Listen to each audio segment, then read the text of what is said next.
오늘은 베이글 헤드에 대해서 질문드리겠습니다.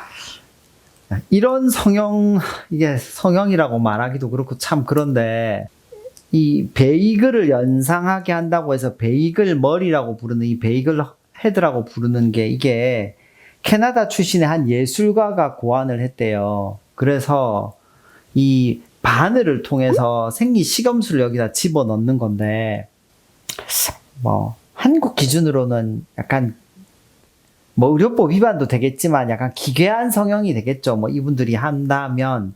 근데, 이런 성형도 있다. 세상에 참 많은 사람들이 있구나. 이렇게 보시면 될 것 같아요.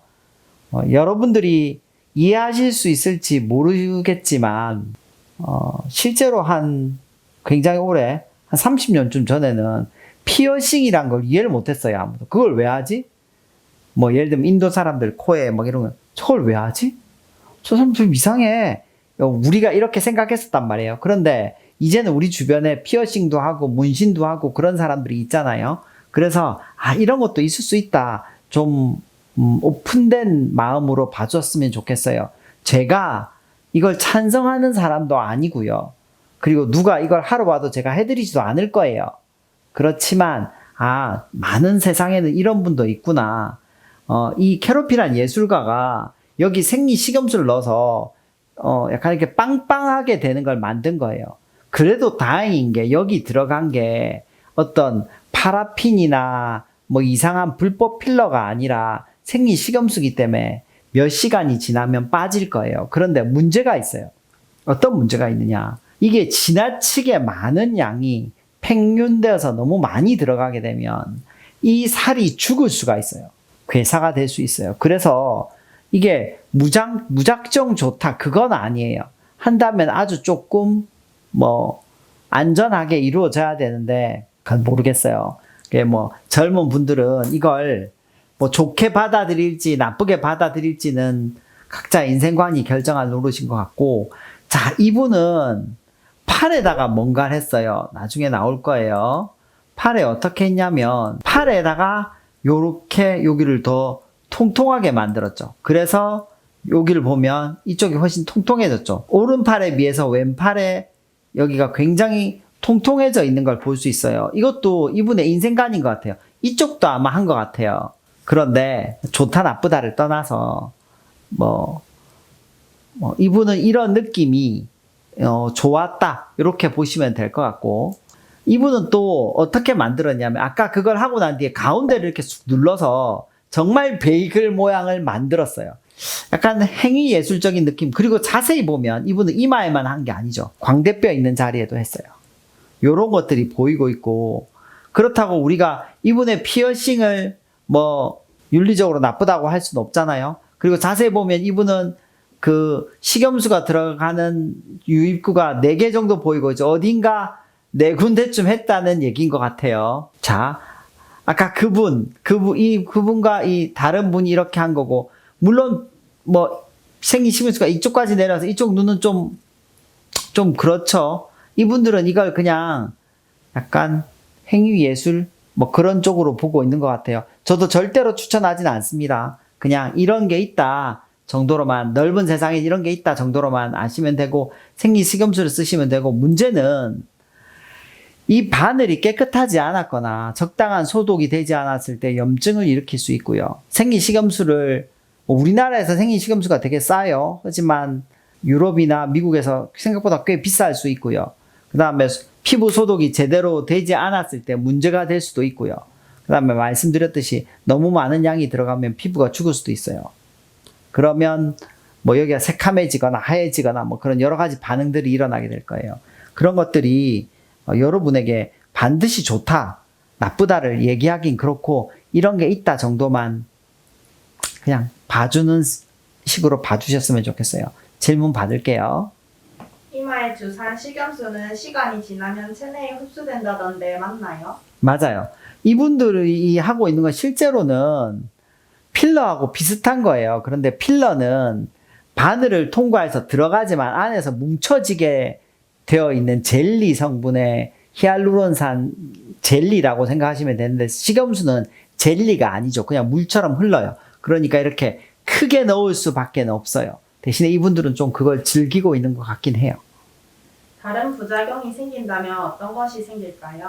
첫 번째로는 제가 말했듯이 염증이 생길 수 있고요. 두 번째로는 피부 괴사 생기고, 또 하나는 이분들이 해부학적 지식의 모든 걸 갖출 수는 없잖아요. 안면신경의 전두분지 같은 것들이 이쪽으로 지나가는데 혹시라도 그것이 손상된다면 이마를 올리고 내리고 뭐 눈을 뜨고 감고 그런 거 할 때 약간 지장이 있을 가능성이 충분히 있어요. 신경이 한번 손상되면 다시 돌아올 수 없거든요. 그리고 이걸 반복적으로 하다 보면 분명히 이 구멍에 흉터 같은 거 생길 수도 있겠죠. 그런 여러 가지 부작용이 생길 수 있어서 솔직히 전혀 권하지는 않아요. 레이글 헤드처럼 필러를 한다면 할 수 있을까요? 자, 아까 남자 두 분이 있는 이런 쪽으로 필러를 해드리진 않을 거예요, 저는. 굉장히 위험한 일이 돼요. 왜냐면 이 정도의 양이 들어간다면 아마 필러로 50cc는 될 것 같거든요. 뭐 이 정도면 한 20, 30cc는 되고, 필러 50cc면 굉장한 양이 됩니다. 그리고 그 정도는 우리 인체가 받아들일 수 있는 저항성의 한계를 넘어갈 수 있어요.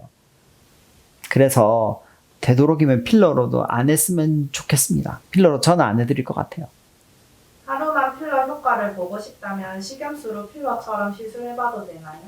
그게 하루가 될지 1시간이 될지는 솔직히는 몰라요. 그런데 생리식염수를 써서 이분들은 지금 빵빵할 때 봤잖아요. 그때는 좋을 수 있어요. 그런데 시간이 지나고 이 피부가 이미 늘어나 버렸죠. 이게 처지게 되면 더 안 좋은 상황이 되거든요. 그래서 필러를 하실 때에도 과한 필러보다는 정말 적재적소의 아주 작은 양을 정말 필요한 곳에만 살짝 놓는 것이 결국은 테크닉이라고 생각을 합니다, 저는. 안전한 필러가 있다면 소개해주세요.